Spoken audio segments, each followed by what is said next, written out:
Hi, and welcome to Enchantment of Eternity's live discussion on the House of the Dragon, the first of many. Hopefully, joined here by two very special guests to discuss the very first episode of this prequel spinoff of Game of Thrones. So joining me, as always, of course, my sister Alyssa.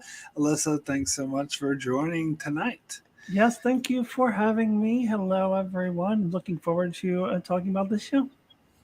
And also, of course, huge friend of the channel, D from D's Reviews. Thanks so much, Darrin, for joining. Oh, really excited to jump back into Westeros. So this is, I think, this is going to be a fun series of weeks here. Hopefully. All right. So I want to start with first impressions of the show because I know myself and I think a lot of people were a bit trepidatious, to put it politely, about the Game of Thrones spinoff after how horribly the show ended. And so I just wanted to get sort of first impressions or what you thought of the show. What do you think the first episode indicates that the show might be? And we'll start with Darrin.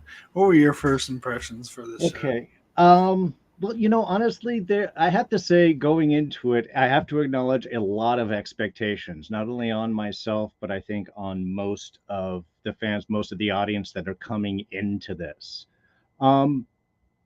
And I understand that sometimes you need to literally spell things out for some people, that this is long before Game of Thrones. This is about an never before succession Targaryen queen. But that opening crawl where it really is like, it's 172 years before Daenerys Targaryen. I was like, okay, all right, I get that.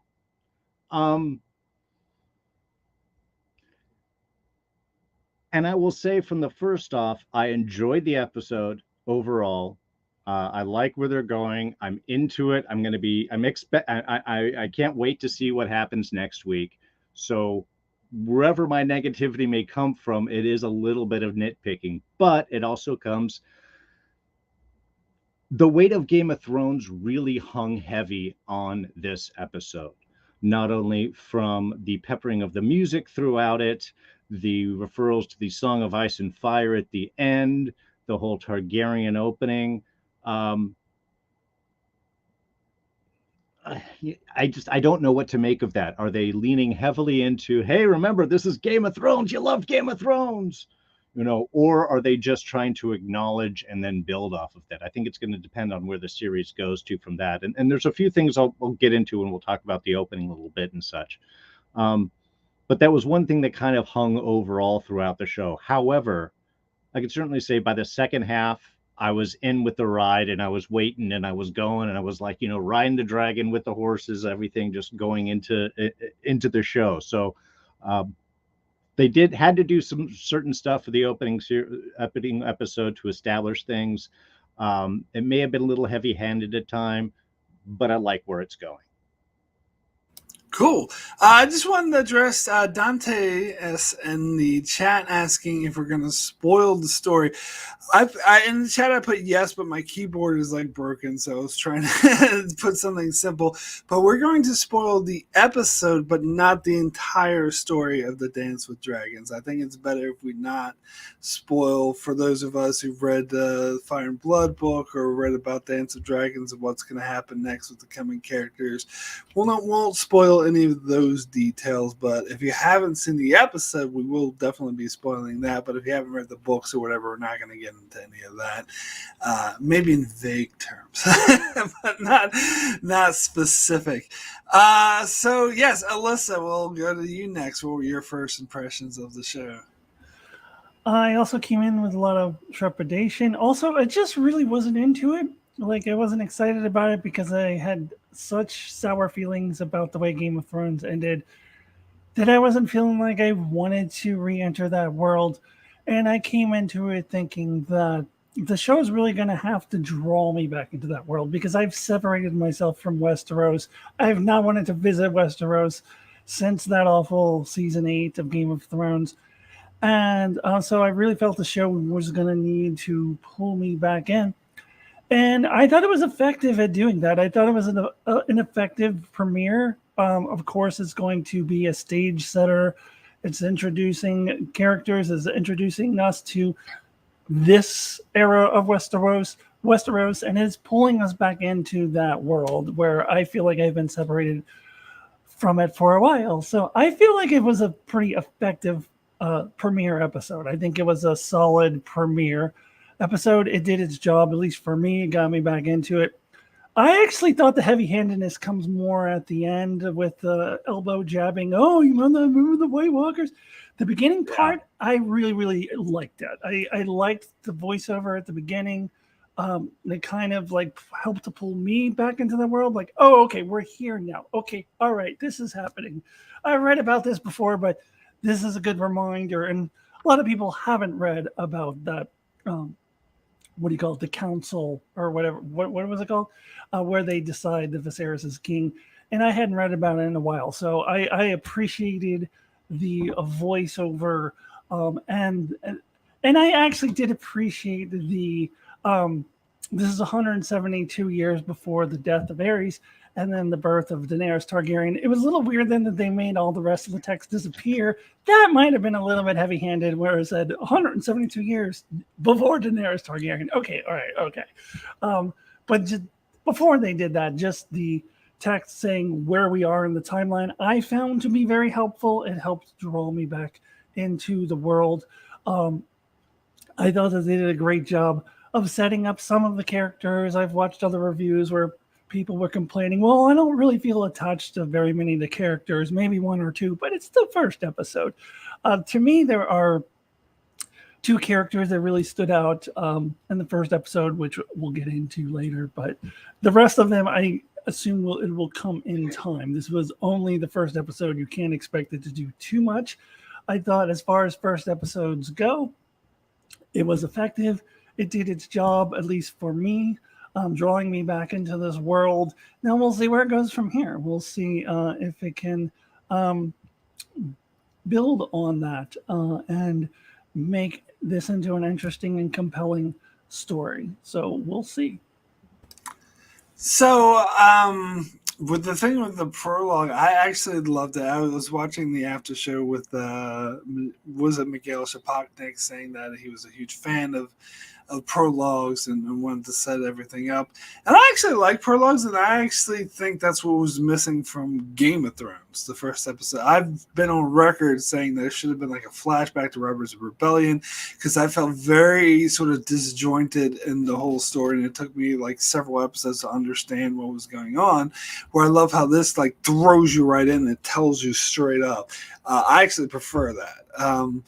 It really had me threw me in the world, got me to get involved with what was going on in the rest of the characters. And I think this episode did a pretty good job of introducing all of the characters and getting me to sort of, I mean, it's a first episode, so you can only expect so much, as you said, Alyssa. But yeah, I think it did. So I want to say a few things that I'm going to vaguely talk about the story it's based on and the rest of the season. I'll try not to give any specifics, but if you're really touching on that. But because I hadn't read Fire and Blood, but I saw like videos describing Dance of Dragons, but I totally forgot. So after I watched the episode, I went back and rewatched some of the videos I had seen before.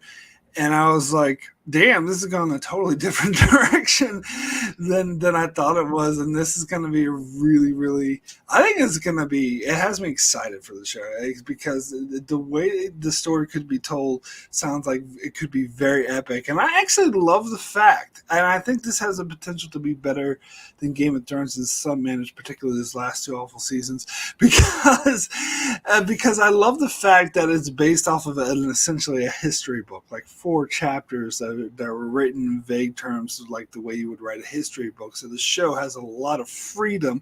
It has that outline of events and characters, but it has a lot of freedom of how to portray those characters, how to portray the relationships. And so far, I've been extremely impressed with what I've seen with that. Excellent.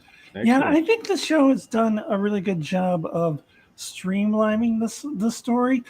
I've read Fire and Blood, but it's been a while and my memory was fuzzy on it. But I've reread the portion of the World in Ice and Fire. World in Ice and Fire is that big picture book that goes through the whole history. Oh, I read that one, yeah. of Westeros, and there's like a good 3 to 4 pages on Viserys's reign, and it goes into, but it's just like, and then this happened, and this happened, and this happened, and this happened, and this happened. And the way that book is written, it's from the perspective of a maester who's writing it out, and he's like, well, actually, this guy said this thing happened, and this guy said this other thing happened. We don't really know what happened. And it was just like, there was a lot there. Like there was a lot of things that they could do on the show, and I feel like the first episode did a really good job kind of streamlining the story, adapting it well. They made a creative choice. I'm sure we'll get into it later, but the cutting of those 2 dramatic scenes there, that's not from the book at all. How they cut those 2 scenes together, that was a creative choice, which I think was a good one. So I think the show is doing so far in one episode seems to be doing a good job of kind of streamlining a complicated story with a lot of details and a lot of little characters and little details all over the place. Well, I think with George R.R. Martin's books, it's kind of necessary. It's very necessary, actually, to condense the number of characters because it's always like would be way too confusing in a TV show format. And for the show Feast of Crows, or book, the Feast for Crows, it was way too many even for a book. It was like, all right, scale it back a bit. When you have to have your own notepad in order to keep track of all of the characters in the book, to refer back to, then you're going on the heavy side. And I did actually watch a couple of videos beforehand that like outlined who the characters were, so that also did help. But yeah, as they referenced, like, I didn't realize, like, I knew it was like 200 years before Game of Thrones, or 172, but I didn't realize it was only 100 years after Aegon's conquest. I didn't realize it was so close to it. And Aegon's conquest is actually something I read. I think I read that in the World of Ice and Fire, where I'm more familiar with that story. I studied that a bit more, read a lot more, watched more videos about that. So I got like all the references to it, like Dark Sister, and the it was a Valerian, I believe. The Dread was the name of the huge ass dragon that I believe in this timeline had died like shortly before the show began, which was Aegon the Conqueror's dragon, if I'm pronouncing the dragon's name correctly. So it was interesting getting those beats of the whole history. So I think it does help to have some familiarity with the story. Valerian. Thank you, Brandon. I said Valerian, I think. Well, they come from Old Valeria, and there is a lot of repetition of names between this, because what the queen that never was it Rhaena, and then Rhaenyra, the daughter here. So there's like one off, and then there's Aegon and Aegis, and the Targaryens are not very imaginative in their variations for names. Yeah, I remember being very confused by that reading Fire and Blood, like keeping track of who was who with Rhaenyra and Rhaena. Like, wait, is that the older one? Is that what it was? The names are very similar. I believe in the story to come, there are several Aegons, so I wonder if they're gonna change that to make it less confusing for the show. Probably not. You have to have your play card with you that you can get from the HBO Max store. And I read like that there was a character who's like further down the road named Joffrey. I'm like, no, I'm not going to be able to get used to that. Yeah, they won't have that character. Or they can't do that. Or rename him at the very end. But yeah, I heard that they said that they wanted the show to go for 4 seasons, or at least to tell this story. They're opening it up to the possibility of maybe doing another Targaryen story after that. But they said this one should take 3 to 4 seasons, which sounds about right to me, because they are starting like way back at the beginning. Well, and I Yeah. think as fans, the fact that there is an outline, as you guys have said, even though it's only 4 pages in a history book, that it's like this happened, then this happened, then this happened, this is where they went, then we go, okay, you can't go too crazy. And you have a set amount of time that you're telling the story. I think that's to make us feel better. Yeah. And so her name is Rhaenyra, the princess, the one who's named queen at the end of the Yes. episode. Is it Rhaenyra? Rhaenyra Targaryen. Rhaenyra. So I assume at some point they're going to switch actresses because did you catch the narration was apparently done by an older Rhaenyra. At least that's how I read it, because she said, "Oh, that's my father," referring to Viserys. But it was not the voice. It was an older voice than the actress who plays Rhaenyra here. Yeah. So I'm wondering if they're going to switch actresses at some point. And in the trailer, you see the older version of her. So okay. they're definitely going to switch actresses in the season. And in this after show, they also mentioned that the rest of the season is going to do a lot of time jumps that they refer to as like a generational show. So it's going to, it's definitely a story that goes over several years and several generations. So it would have to. I'm trying to read with Brandon. Rhaenys is, Queen Who Never Was. She's the queen who never was. And then Alex409 says the showrunners said that they wanted to be faithful to the book, so they're keeping even similar sounding names the same. Well, they did in Game of Thrones. They changed Asha though. Yes, to Yara, because they already had Osha. Yeah. So they may change, but that was Dan and Dave, so who knows? But yeah, they might change some. I think they should change the names that are exactly the same. Like like I said, there's two people who are both called Aegon. Well, in the story, there's Aegon the elder and Aegon the younger, so they might just identify him that way. Yeah, Eggy Jr. Eggy Jr. Actually, in sidearm, I did one of the Game of Thrones books I did read was the Knight of the Seven Kingdoms, and it does have the young Aegon Targaryen in the story, and that's his nickname is Eggy, which I can never think of him now outside of. Wasn't that a different Aegon? I think it might. Well, no, I think it was. There's a lot of them. Yeah. I can't remember which. Again, it's Aegon. I don't remember which of the Aegons it was. So Brendan Berg says, my concern about Fire and Blood is that because it's imaginary history, the character development is not as good as the novels. Game of Thrones had some instantly likable characters. Well, I think that that the show could fix it.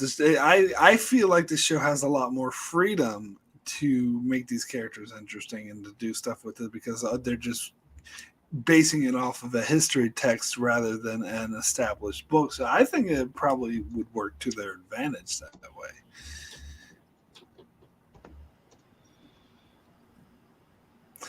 Yeah, sorry, I got distracted. Brandon here in the text. Actually, it's just egg, not egg. Yeah, Duncan egg. Duncan egg.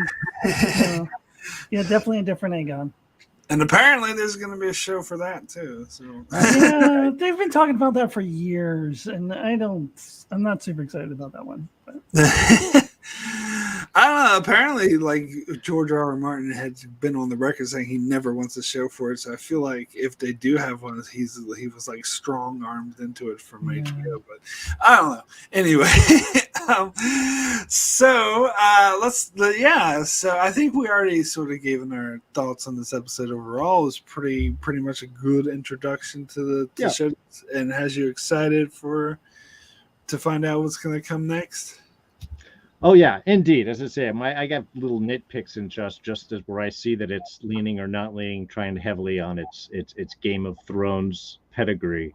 But I did love the characters, and I've loved what they've done with it. And yeah, we will definitely get talking about Doctor Who playing an evil Targaryen. All right, yeah, because I want to address that. Brandon says I can't get past the 11th Doctor and the blonde wig. I know nothing of Doctor Who, never seen a single episode of Doctor Who. I have no reference. No, other people are pointing this out and being like, oh, it's the guy, it's Doctor Who. I'm like, no, it's just some random guy.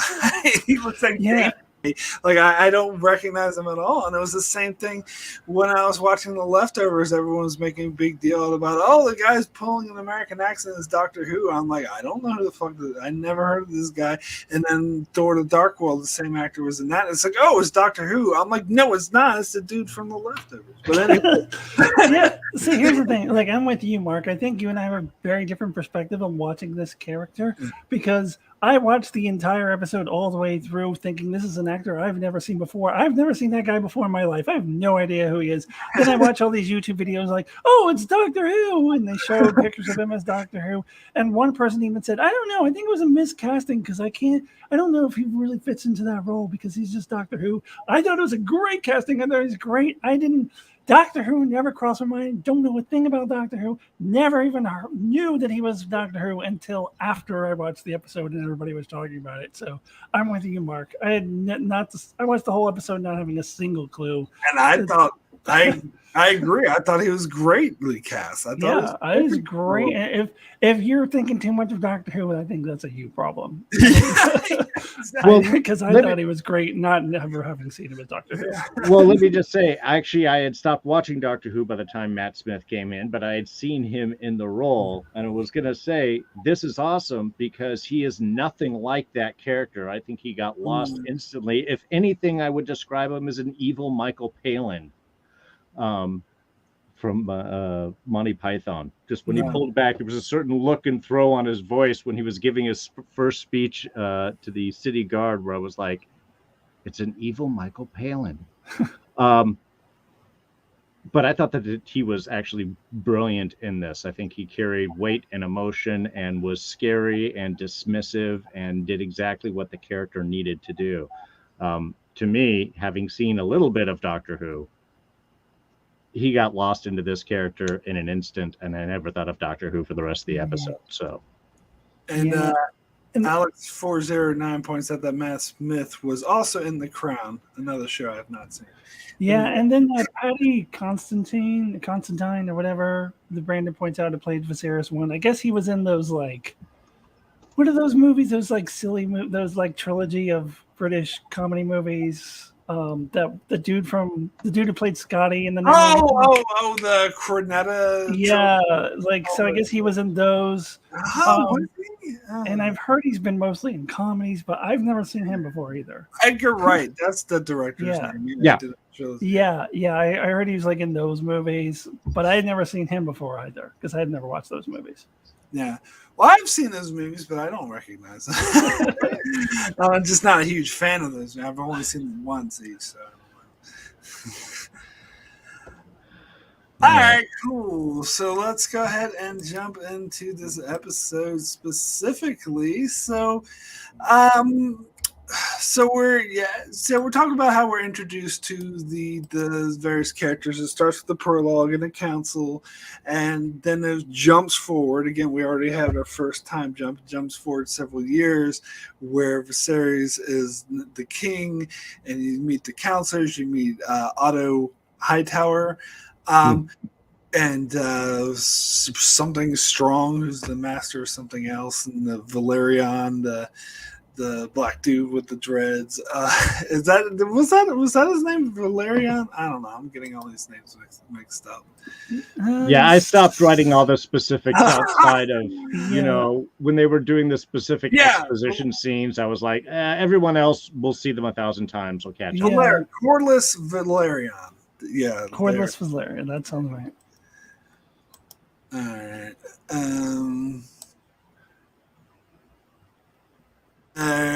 What's mute? Okay, hold on. All right, there we go.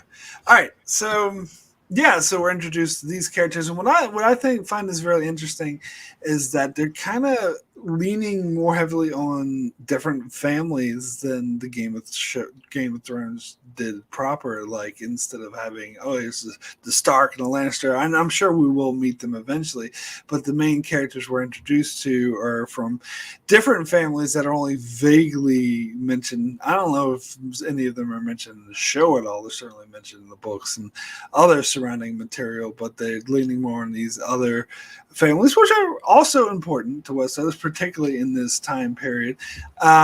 So I found that interesting, and how the does anyone else find the what they call it? Not the High Septon, but the Grand Maester. The Grand Maester, yeah. Everyone Yeah. find him just as annoying as was it Pycelle? Pycelle, yes. No, not yet. Pycelle really got under my skin, but like I was cheering his death. That guy really irritated me, and this guy's only been in one episode, so I can't say he's as annoying. They're giving you room to hate them later on. Yeah, it seems like all the Grand Maesters are really annoying, but.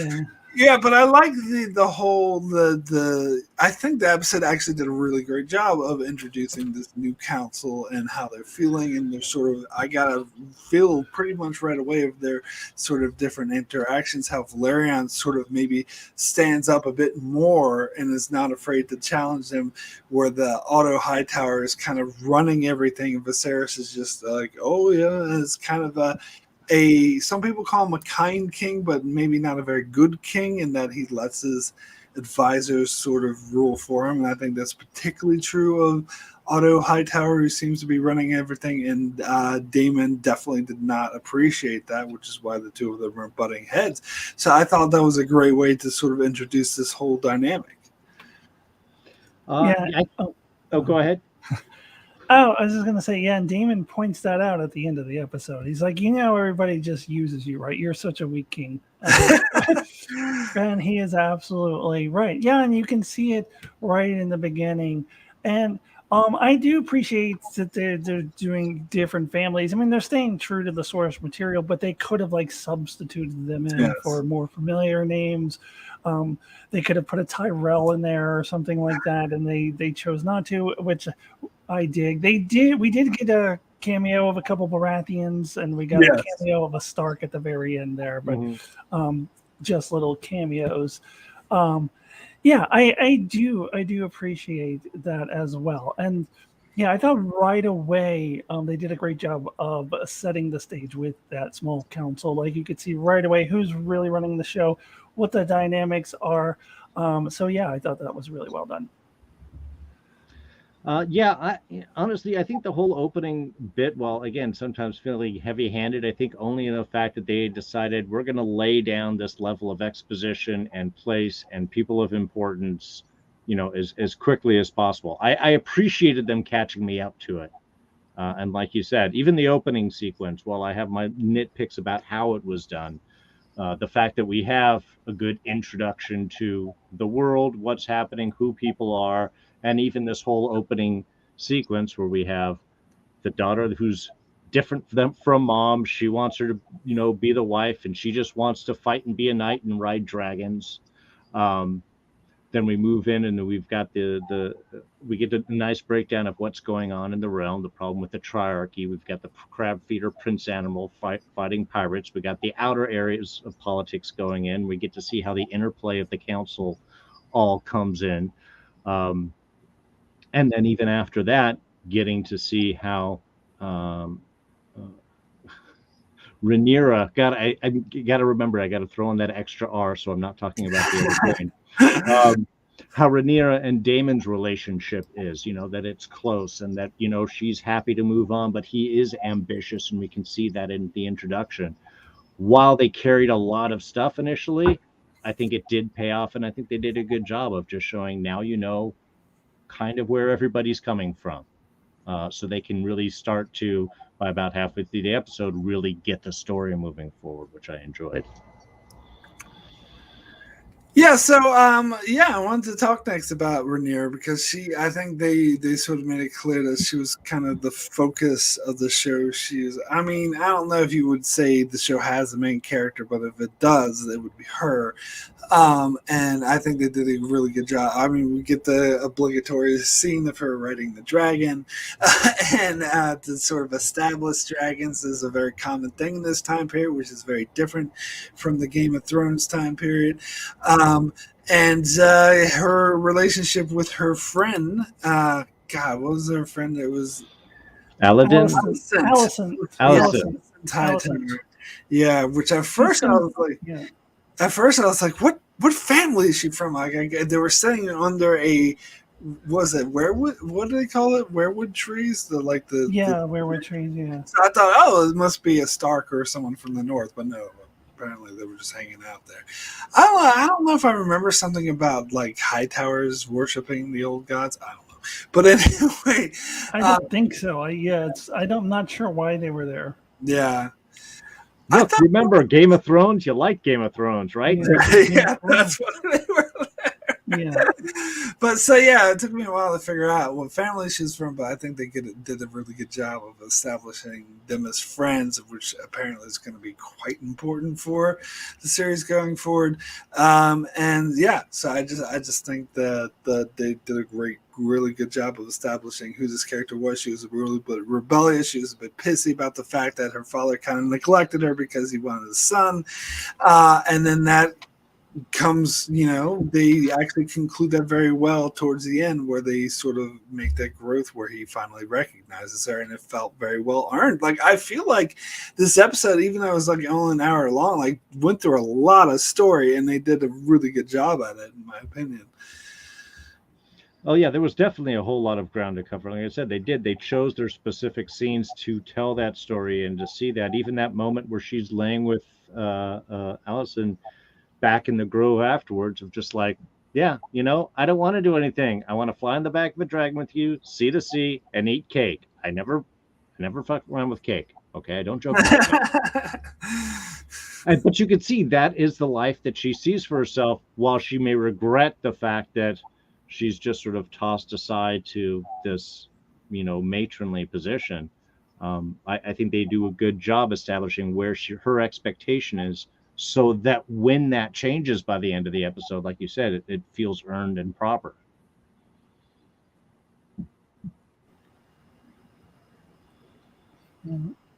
Yeah, and I wanted to point out in the chat, there's a couple people who were talking about the dragon smell. How a couple people told Rhaenyra, like, you need to take a shower. You need to get back. You smell like dragon. I found that really fascinating. I was like, I never thought about that. Oh, dragons have their own smell. Like, nobody ever said that to Daenerys. But I think somebody brought that up in the chat. But I found that, I don't know, I got really fixated on that. What do dragons smell like exactly? Like, what is it similar to? Like, I don't even think of reptiles in general as having a smell, but I've never owned reptiles as a pet or been around them that much, so maybe they do have a smell. I don't know, but I never thought about that before. So, well, you never tell a dragon it smells, that's for sure. Right. But you tell the girl. Smell great. Yeah. You tell the girl who rides the dragon she smells like a dragon, though. Yeah. Well, apparently. Well, for me, it was reminiscent of like people who ride horses a lot, saying that they smell like horses. Yeah, well, horses smell. Well, I just never thought of dragons having a smell. I said reptiles, and I just never even thought of reptiles really having a smell. Right. Yeah, little horses and scent mammals of have a carrion. distinct smell. Yeah. Yeah, so I Burnt found carrion, that really yeah. interesting. But yeah, this was one of the characters I mentioned before that I felt like I was drawn to right away, with Daemon being the other one that I clearly that they are setting her up to be a major player, which she is in the story. So I was immediately captivated, and I have to say that having that scene with the dragon riding over King's Landing and not, burning people this time, that was really that really hit me. I was really happy with that. That really hit me in the right places, and it wasn't necessary to have that, but it was necessary. Like, it doesn't move the story forward, but you gotta have the dragon flying scene like that. It's House of the Dragon. It was pretty close to the beginning of the episode too. You got to kind of open up with a dragon flying over King's Landing. It doesn't move the story forward in any way, but it was necessary, and I was very, very happy with it. And it made it. I think it helped to also draw me right to that character right away. And I think it establishes like the difference in this time period, how commonplace dragons are. Well, relatively commonplace, and that no one would, like, if someone Targaryen riding the dragon around King's Landing, normal thing. Probably be used to it all the time. Yeah, you didn't even have the person look up when it flew overhead. I think very Yeah. purposely. Yeah, establishing how different this is.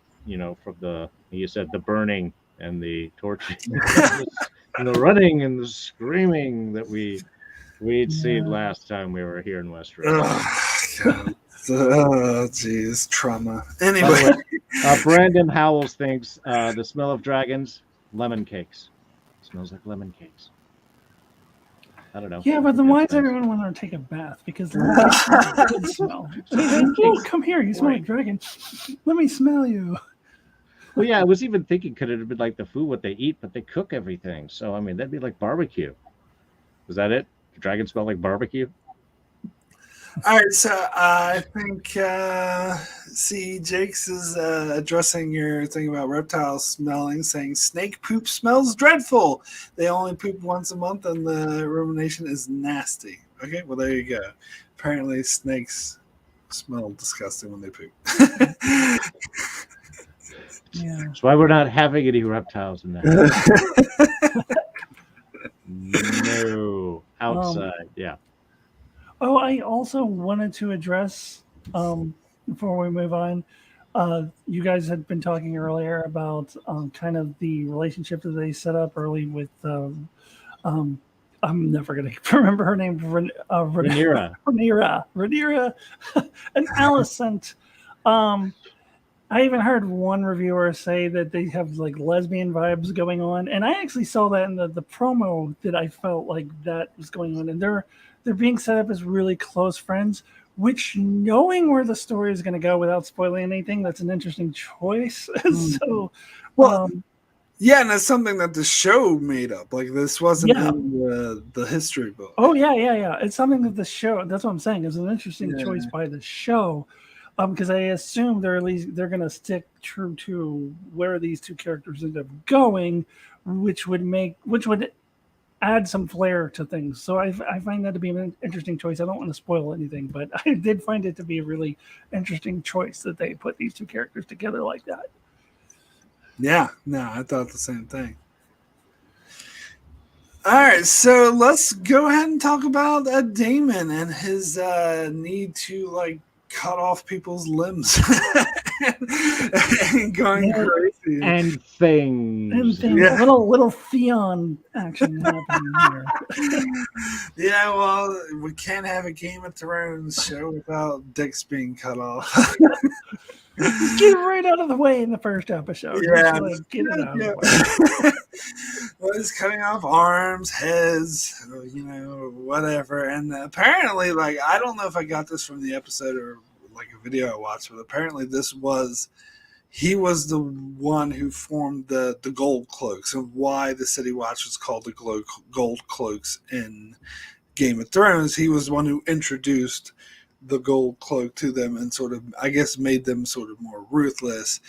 And I think it's kind of did a good job of establishing just what kind of character Daemon was, that he's maybe not the nicest guy around, but he's doing it in the name of protecting, like, of bringing order to the city or whatever. But of course, it's positive that he killed a bunch of innocent people who did nothing. Like, there's no doubt about it. So maybe not the best kind of ruler to have around, but yeah, it does a good job of sort of and also his loyalties to his family as well, that even though he's kind of ruthless in that regard, that he still sort of loves his brother, loves his niece and everything like that. So yeah, I think this was a pretty solid introduction to this character. Also, of course, we gotta have brothel scenes, him and having sex in brothels. Again, the Game of Thrones show, you can't have without that. But yeah, so it I don't know, in the way he's like a ruthless Tyrion. But anyway, it's a good way of sort of establishing exactly what kind of character he is. Now, see, there's a big difference now between the old brothels and the new brothels, or the old brothels and the older brothels, I guess, where we are. A lot more voyeurism going on pretty much all through the kingdom, it appears. There's always some window that someone can be looking through and watching. And in fact, is it invited? Is it expected? They don't let you know. But I can tell you that Daemon does feel like he's on a porn set right there. He's got his arms, he's posing, he's flexing his abs. He's, he's giving a good show at the very least. Well, I got the impression there was all that voyeurism because he was the prince, and they're all checking it. Like they wouldn't watch like every random person who goes to a brothel was because he was, a royal, so to speak. That's how I read it too. That's how I read it too. But yeah, that's that's true. But did they pay extra to be able to look through? Does he know the room with the windows on the side? And that's all I'm saying. If the brothel owner is smart, they're charging extra for him. For an extra few quid, you can spy on the prince. If only I could do a good Littlefinger impression, that would be. But anyway, no, it wasn't effective and very brutal. And again, this is HBO. This is Game of Thrones. There's violence. There's beheadings. There's hands being cut off. There's sex. We don't, all the sort of requisite stuff, and it's perfect for this character to be embroiled in all of that. All right, Alyssa, your thoughts on Damon? It's the second way you guys said. I think it was a very effective way to introduce him. I do think that he's a well-rounded character, because even though we do introduce him like that, he has some tender moments, and you mentioned it too, Mark, how he has a loyalty and love for his family. Maybe with his niece, maybe a little bit more going on there in the future. I don't know. He I'm jumping ahead a bit, but to the funeral scene, he seemed to be the one person who was genuinely comforting Rhaenyra there. So and I love that. I mean, that's true to Game of Thrones, that you'll have these really sick, evil characters, but they can also, you always have your Ramsays and Joffreys and things like that, but you can have others who do have a more complexity to their character, and I think he's one of those. So he's another character that I really walk away from the episode feeling drawn to and really compelled by, and really want to see more of him. And I heard a very interesting thing that someone's saying that George R. Martin always likes to write gray characters, but they kind of noted that the House of the Dragons characters are more gray than Game of Thrones, because Game of Thrones you had your clear hero characters like Jon Snow, and you had your clear villain characters like Joffrey and Ramsay. But I think this is turning out to be a bit more sort of, there is no clear cut, heroes or villains, and I actually love that. The more gray, the better, I think. Well, and I think it sets up really nicely, especially his expected change and twist of feeling betrayed, is because, is he a little ruthless? Is he a little over the top? Perhaps, but he is doing it for family. He obviously does have a great relationship with Rhaenyra. He talks about how much that he's done everything for his brother. It is interesting that he's like, I would protect you from being taken advantage of, by them. You'd be taken advantage by me. Just keeps it in the family.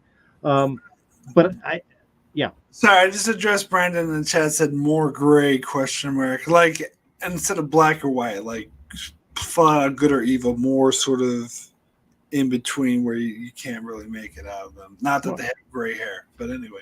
Right. Well, again, you can see where he is of the position where he does have ambition, maybe not patience, but he wants to be seen as, the great Targaryen that he is. So that feeling that he was being betrayed by not being the heir, and then I'm sure whatever instances we'll see happens leading up to the actual change of leadership. I think it makes him very sympathetic, and like you said, very gray. We can see you're the villain, but you're not doing things against your family. It's just you just think you know better. Maybe you do. Yeah, and okay, so Brandon in chat says, I heard that the punchline to the joke Damon told is the answer to what Tyrion did when he took the ass the jackass and the honeycomb into a brothel. Make of that what you will. What joke? I need to know what you're talking about. What joke did Damon tell that was supposed to be the punchline of that? Because I need a punchline for that joke. I need it. Yeah, I don't remember him telling a joke. Yeah. What tell us, Brendan? What specifically? Yeah. I have to go back and rewatch that now. I don't remember. All right. Brendan, I know what would happen in the future, and I could see them as portraying all the characters as sort of gray, as there are no sort of heroes and villains, even knowing the story of Dance of Dragons. Well, it becomes is what's the motivation from each character? What is the drive? And that's often what we find to be, heroic or not. I mean, I remember, what was it, season 3, screaming at the TV, "Do not make me like Jamie Lannister." And damn it, they did. I did like Jamie Lannister after that. So I never did. No, I didn't either. You're both stronger than I, and Bastard. but I think that does is once we find people's motivations and drives, I think it can very much change how we're expecting characters to go. And if they do this well, which there's no reason not to expect that they won't, I think we should see a lot of those twists and turns. And like you said, the gray characters. What makes you good? What makes you evil? What's the difference in drive between each side?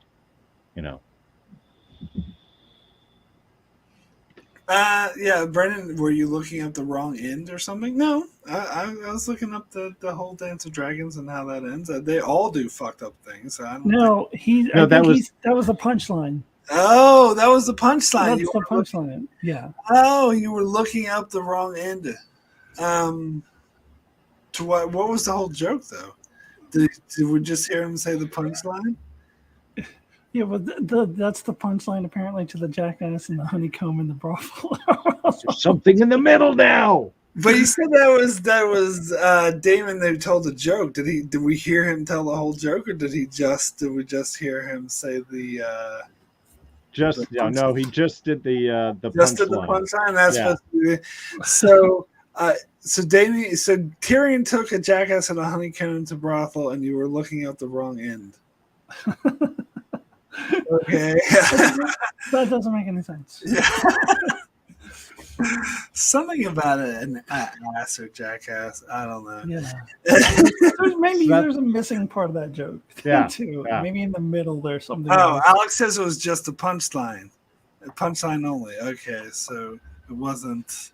So we just heard Damien. But if you wait till season 4, they'll tell the middle part of the joke. It'll be some random guy in a bar. You'll have to be paying attention. Yeah, it's because you're written it wrong. So if I want to go back and watch the scene, then it will make sense of why it brought the jackass. Okay. I'm sure that they're gonna have him in the series finale join the small council and repeat the punchline over again. Anyway. Game of Thrones season 8 joke. God, what a horrible shit. Anyway, so but it was good for several seasons. Let's remember, it was good for several seasons. Yes, at least 6.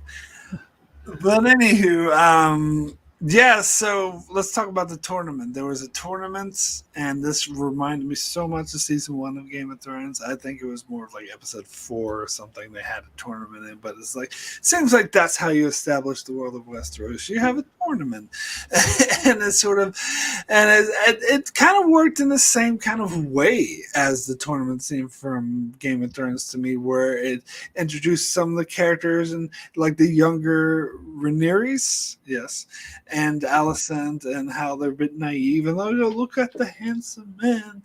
Kind of reminds me of Sansa, and like having the brutal Daemon just kill people or whatever. Reminds me of the Mountain or whatever. So it seemed to serve like a similar purpose of like establishing the world and the characters and the type of world that they're in. So I don't know. I didn't really think much of this. It was fine. I don't know if you had any specific thoughts on this. Well, it also introduced I can't remember his name. Christo. what's the guy's name? The guy who beat Damon, Christo Sir something. Cole. Sir Cole. Sir Cole. I think it's like, isn't it like Christo Cole or something? Yeah, I just wrote Sir Cole will be important at the beginning of the Kristen, up. Kristen Cole. Cole, yeah. Yeah. He was important in the source material. So yes, that may be somebody who comes back around. That we kind of snuck Kristen Cole. Thank you.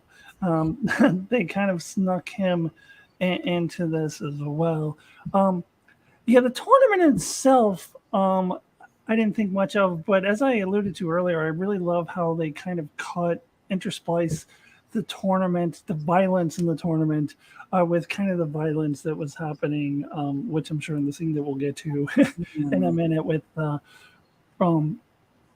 the Queen Emma, I think her name is, or was.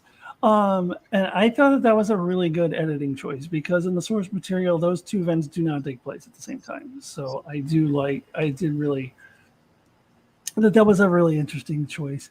But outside of that, the tournament itself, I think, was just to kind of introduce us to some of the characters, tell us a little bit more about what Damon is like, what a jackass he is, and not to be confused with the jackass who goes in the brothel with the and how he chooses Hightower's son, so you can see the back and forth between continuing on, and then introducing Kristen Cole, who should be important.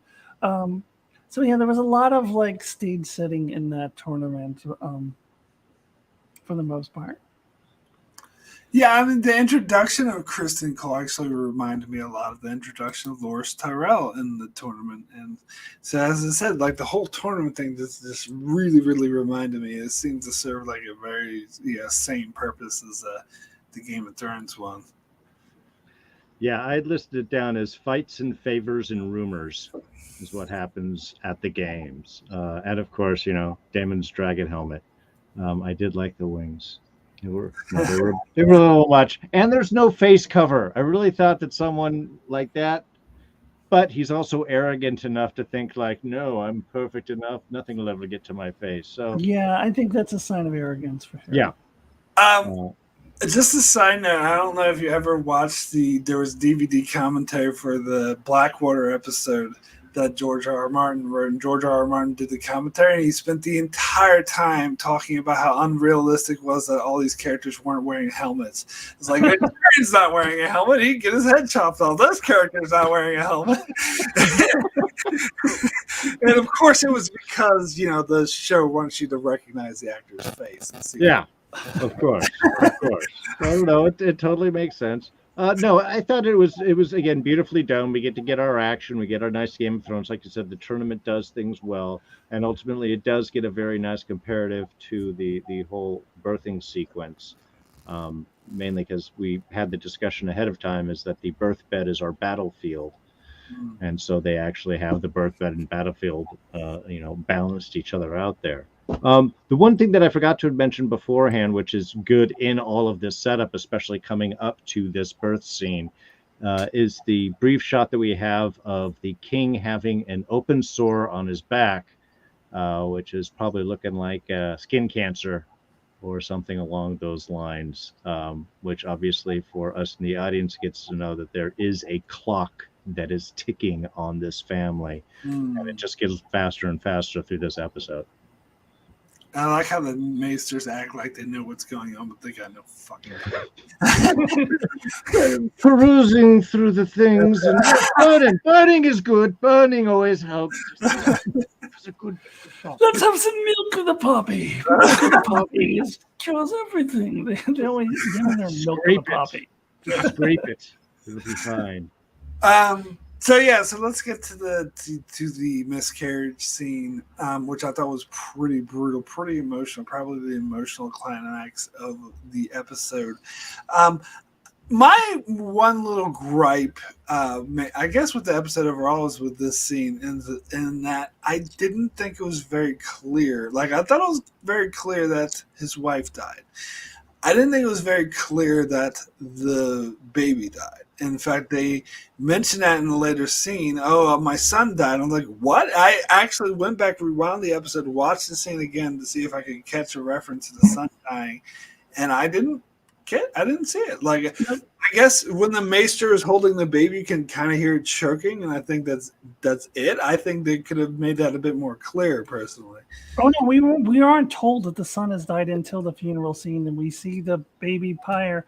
And the first time that I caught it is when Rhaenyra said, "I hope my dad was happy for the few hours that my brother was alive." And that, I think that was the reveal.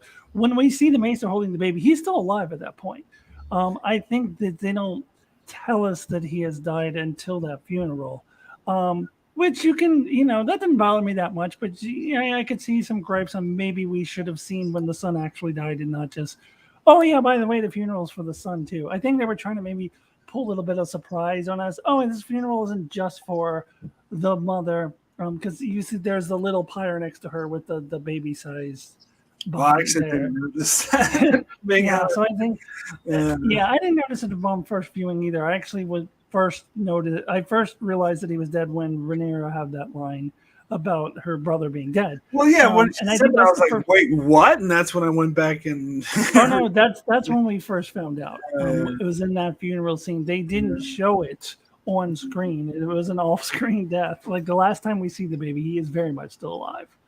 Yeah, well, yeah, they do at the illusion. You're right. It's that the wheezing and difficulty breathing that's with the Meister looking down like, oh no, because suddenly it's like, it's okay. And then you hear this,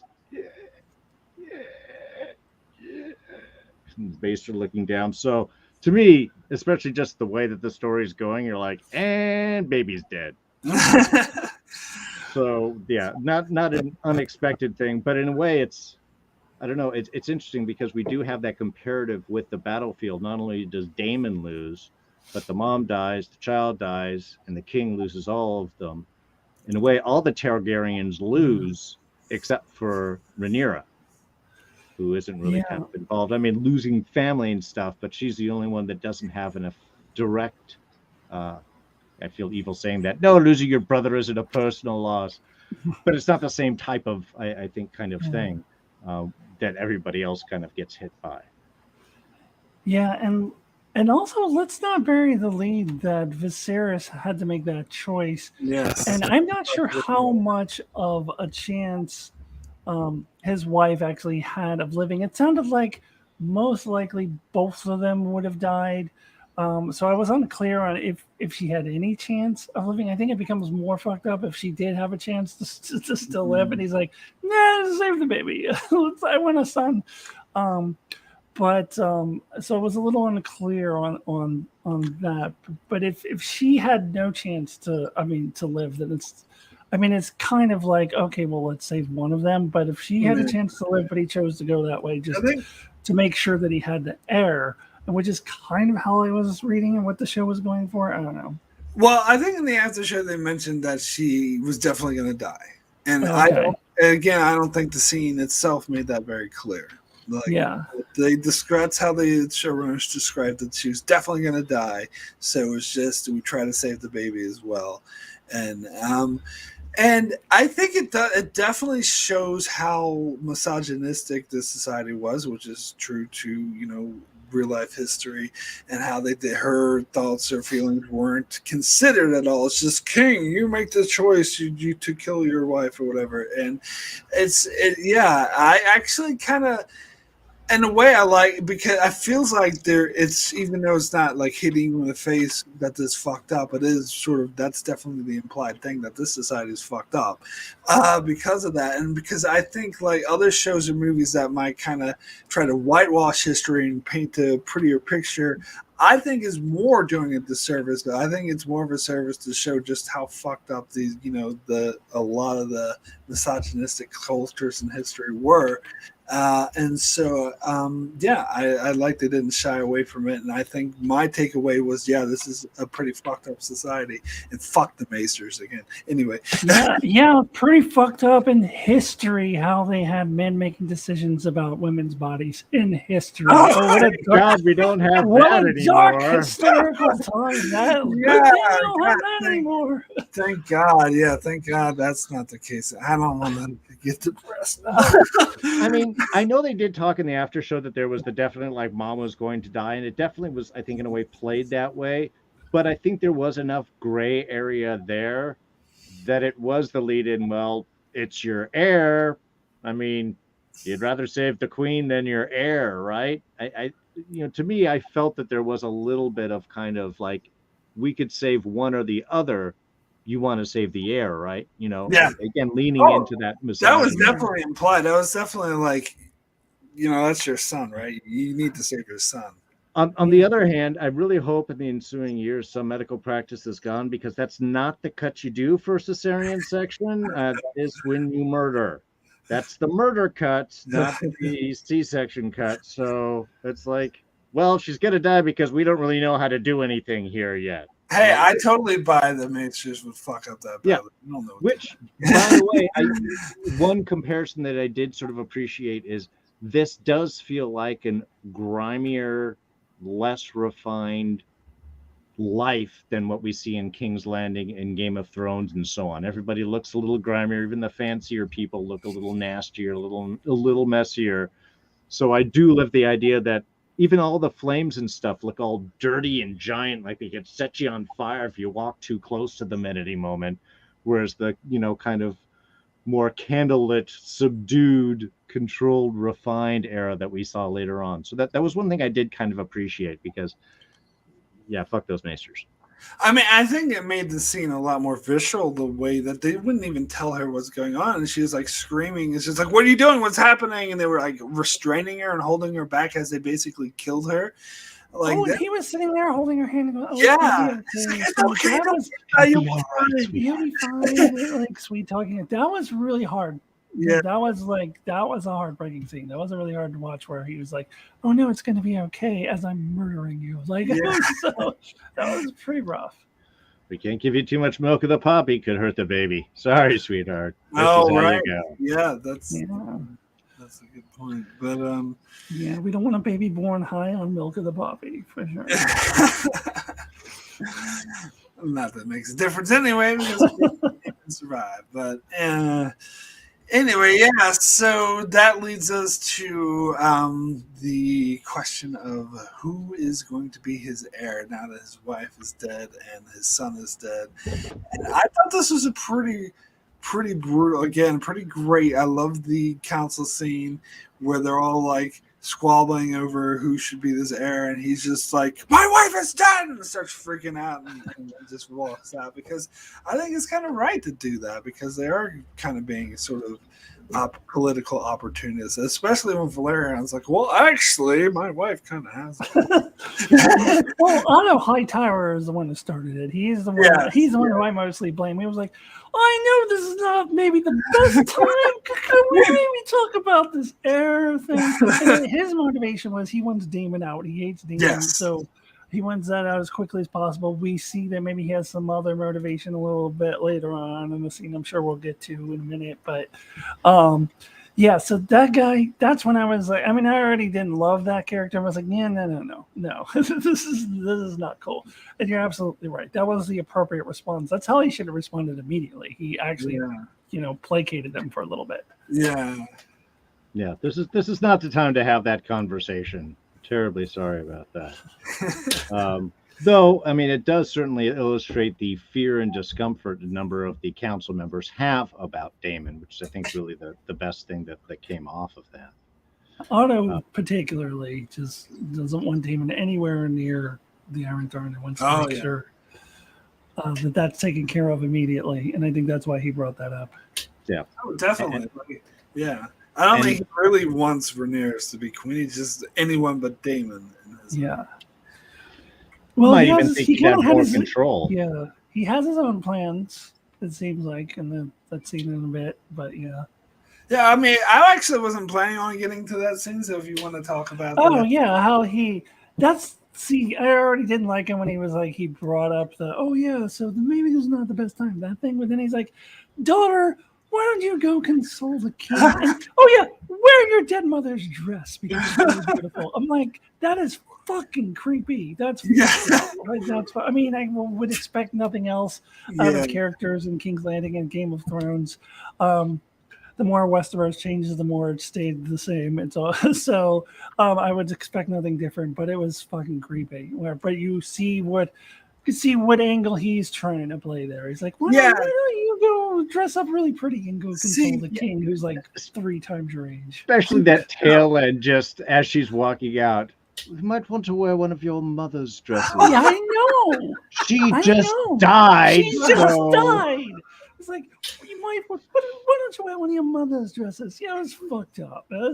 So, but he's pimping out his daughter. Yeah, he's trying to get his own. He's trying to get in. Well, it's all of his own political interests. That's what all he cares about. And see, the thing is that I was actually on board with Otto Hightower at first because, like, I thought, Damon was an asshole going around, cutting people's dicks off, and so I'm kind of on board with him, like, not liking Damon. But then this scene is where I was like, oh no, this is where he lost me. I'm like, no, fuck this guy. They all have to go. Sorry, we have to do a complete redoing of the entire castle. Everyone out. Yeah. Well, I mean, you show the back and forth because he is the one that Damon first picks to trounce on in the games, is Hightower's son, and then goes up and asks his daughter for a favor. So, I mean, there's definitely that give and take. But I completely agree. The moment that he did this scene, I'm like, okay, this guy sucks. No. All right, so, and then also getting into the next scene, he shows himself as more despicable. He's like, oh, by the way, do you know what your brother was saying at the brothel? And it totally worked. And Damon is correct when he says your small council just controls you. He was just completely manipulated by Otto Hightower. Oh, absolutely manipulated. Yeah, Hightower got the exact result he wanted out of that. I mean, was it the smartest thing in the world for Damon to go into brothel and celebrate with his friends the death of his sister-in-law and nephew? Probably not, but still, it's like Hightower's there to pounce on it. Well, I mean, again, not to play devil's advocate. Who am I kidding? I love doing it. But intelligently, they never showed that. They never showed him saying that. And in fact, when they open the scene, while there is plenty of, enjoyment going on around him, he's kind of sitting sullen. And it's not until his girlfriend comes up and is like, hey, what are you looking for? You're the new heir again. Right on. Woo. And then his people are calling for speeches. And he starts to give a speech, but that he raises a glass to his, fallen nephew, and then they just cut the scene, so we never see him say it. But we can believe that he did, and he doesn't deny it. I might be remembering this wrong, but I thought the scene when Viserys confronted him, he admitted to doing it. No, he didn't deny it or admit it. I don't think he didn't really say. Like he never denied it. Like he was trying to get him to deny it. He's like, "Did you say it? Did you say it?" And I forget exactly what his response was, but it wasn't exactly a confirmation or denial. We all grieve in our own way, brother. We all grieve in our own ways. Yeah. So that seems kind of like a confirmation. That seems like a confirmation to me. Yeah. But he might have been possibly, instead of to my brother the heir for a day, to have been like to Lord Baratheon, the heir. Yeah. Oh, definitely. There could have been a weight to it.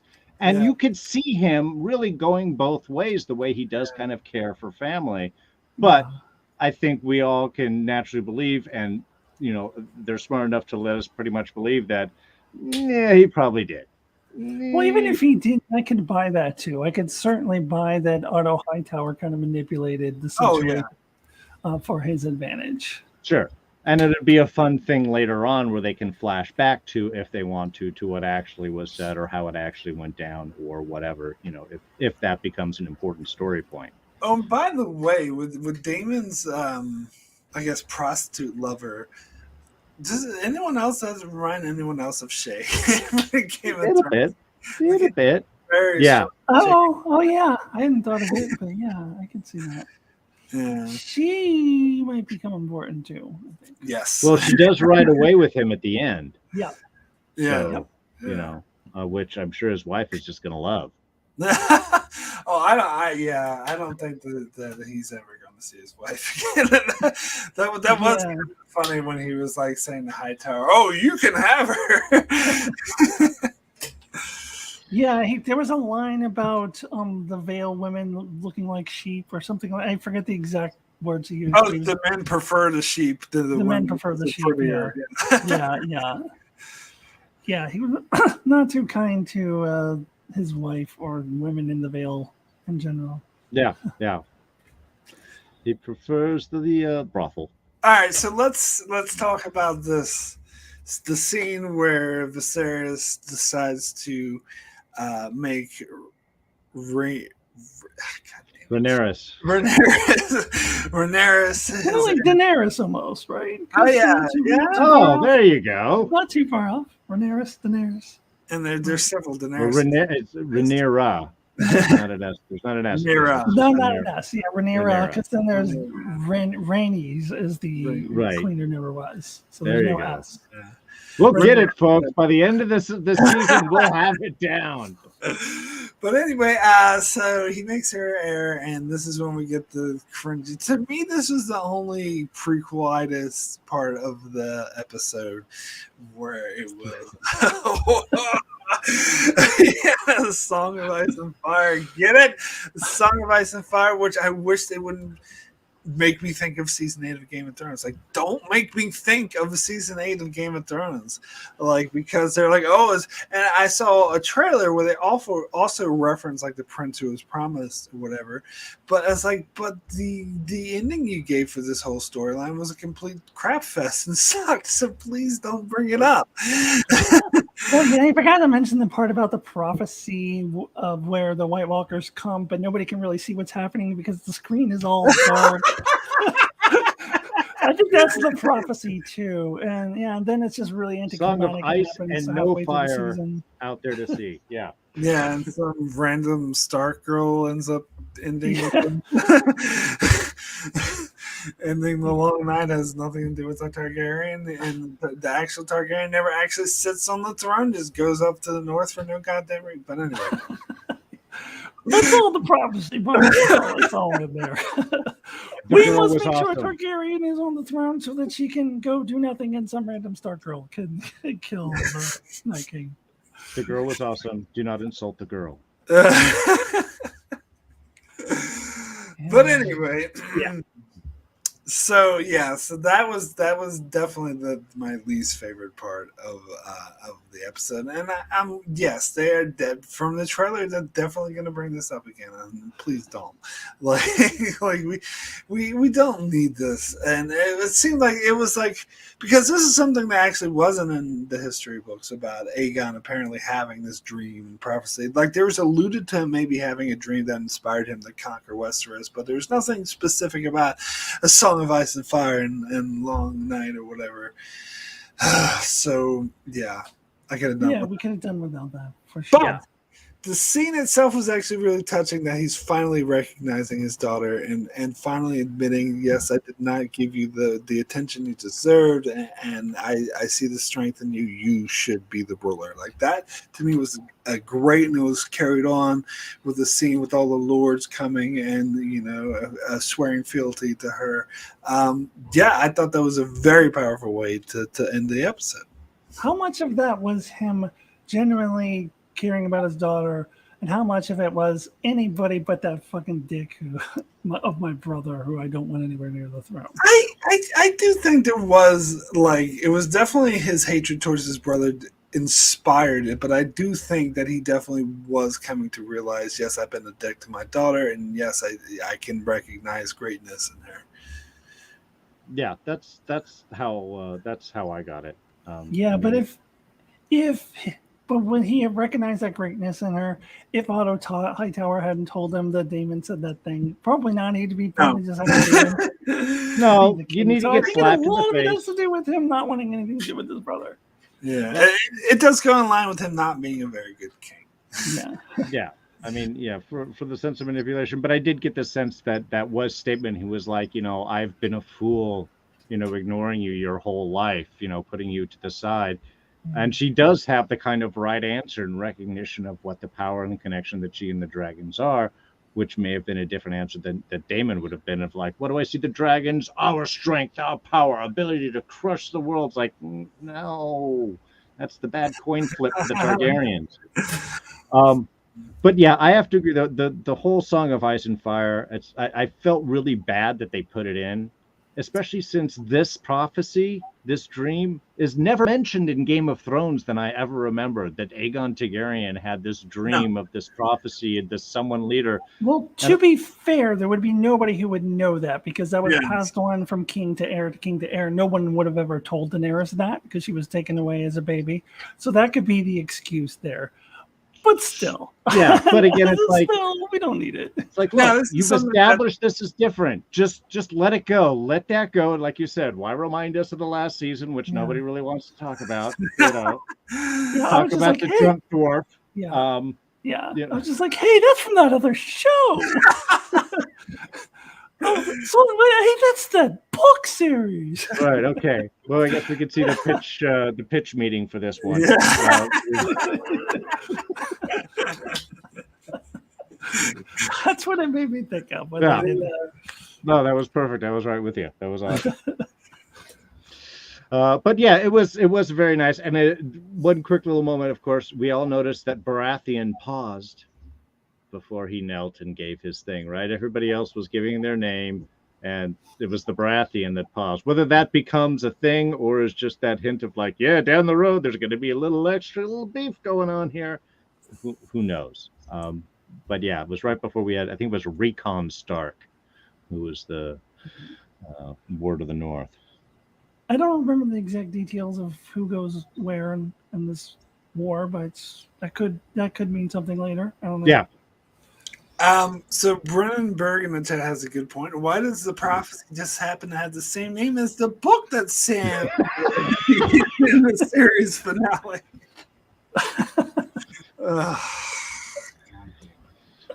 Nudge, remember you saw that, right? Yeah. I had blocked that from my memory. I had forgotten about that. A lot of things about that finale I blocked from my memory. So don't remind me, show. Like, your great prequel, your great shows. Stop reminding me of something as a season that was terrible. But anyway, so yeah, any Alyssa, did you want to give any thoughts on the crowning scene with Rhaenyra? I'll get that. I got I it don't written know. down. I don't know. Here. There's not really much to say there. I mean, we get our little Stark cameo thrown in there. We're ending in a good place. We've now set up for the Dance of the Dragons moving forward. So I thought it was a really appropriate way to end the episode. All right, so cool. We can go ahead and end this discussion here. I don't know if you had any final thoughts on this episode or hopes for the rest of the series or anything you want to throw out. My only thoughts is, and it was something that I was missing, and I understand why they went the other direction because sometimes that's the only way that you can go. But I miss the big Game of Thrones opening title sequence. I looked forward to that every week, and all we had here was just a quick little burn song and the logo of the House of the Dragons. And then we end the episode on a redo of the Game of Thrones theme, which I was Yes. I didn't really like that. Just because again, it's like go into something new. So I understand it's like Game of Thrones invented the big giant opening series for the modern age. And how can you top that? Maybe go in the other direction and just do a very subtle one. And maybe that's the way that they go. but I was kind of hoping that I'd get like, what is the big sequence that House of Dragons is going to have? So Alex409 in the chat says that it's been announced that next week's episode will have the new intro. Okay, I assumed as much. I hadn't heard that announcement, but other shows have done that. I think Wheel of Time did that in season 1, where they didn't really have an intro in the first episode, and then the second the episode. And there's been other shows that have done that. So I actually liked that they kind of used the first episode of thematically with the music to bridge this show to Game of Thrones. That I do appreciate, not the less than subtle reference to the Song of Ice and Fire, but musically, I think it appreciate. I'm like, oh yeah, that actually helped me get back into the world. Like, oh, that music. Okay. Oh. But if they did that every week, then I would be disappointed. But I kind of saw that and assumed that they would probably. They probably did that just to bridge the two shows, and then next week they'll have their own intro. That's what I was assuming and hoping they would do. So I hope that Alex409 is right. I hadn't heard that, but that makes a lot of sense to me. And then kind of start moving away from the Game of Thrones music and getting into your own stuff. Yeah. And I know, I thought it was at the end of the episode, but maybe it was earlier. I know they used the Targaryen theme, like Daenerys' theme. I thought that was at the beginning. Oh, was that the beginning? Maybe both. Maybe they used it a couple times. I'm not sure. Which I think it's kind of appropriate because it's the Targaryen thing. Yeah. And I'm excited. I mean, I would love for them to do a whole big opening thing again. It was one of those, like, that's Game of Thrones to me. It was one of the few themes that I would listen to every week, an opening sequence. What did they change on the map? What did they do? Was always kind of a cool thing. So not to then be like, so how are you gonna get that fixed for me now, House of the Dragon? But I would be excited if they had a whole thing, and I agree with you, Alyssa. I'll take the bridge over from the old Game of Thrones, but let's just embrace this new story and go with that. I don't need to be reminded about White Walkers ever. And let's not have any expectations that the intro is going to be epic like Game of Thrones, because that's going to be hard. If you have that expectation, maybe you'll be a little disappointed. I don't know. It's going to be tough. That's fair. That's good advice. See, I'm not as worried about the intro. Like, they could not have one. I'm not as concerned about it. And Alex409, I would love for them again to have their own new original score. Me too. Game of Thrones was Game of Thrones. They need to do their own. I feel like most of the score through the episode was original stuff. They just had some of those hints of the Game of Thrones music. Yeah, and I think they just need to move gradually away from that entirely. Yeah, no, I agree. And we'll create new themes for the new characters. Definitely. Yeah. All right, so I think this is a good place to end this discussion here. So I want to thank everyone for joining in the chat. Alex, Brandon, we had Britton, and Jakes and CP and everyone. Thanks so much for joining. It's great to have you here. And thanks for watching, everyone in archives, everyone watching this. And of course, thanks so much for my special guests for joining me. So if you want to give a quick shout out, what you're up to, where people can find you, Darrin, we'll start with you.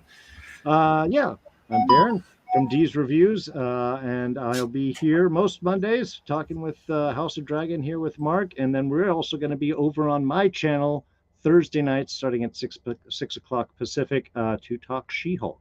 So we'll have a nice run of that. Really enjoyed how the show opened up. I'm looking forward for the rest of the run. So 2 great shows to talk about. I'm excited. And Alyssa Jean, where can people find you? Hi, I'm Alyssa. I'm at Alyssa Jean's Reviews. I will be here hopefully every Monday. I do also hope to join Darrin and Mark at some point for the She-Hulk. I have a lot of the next Thursdays busy, but I would like to join them on that as well. But on my channel, I am mainly focusing on Star Trek. I'm doing Star Trek top 10s with different topics. This past month, I did romances and relationships. Next month, I'm doing top 10s of the worst and the best of time travel. So check that out if you're interested in Star Trek. I will also be covering Lower Decks.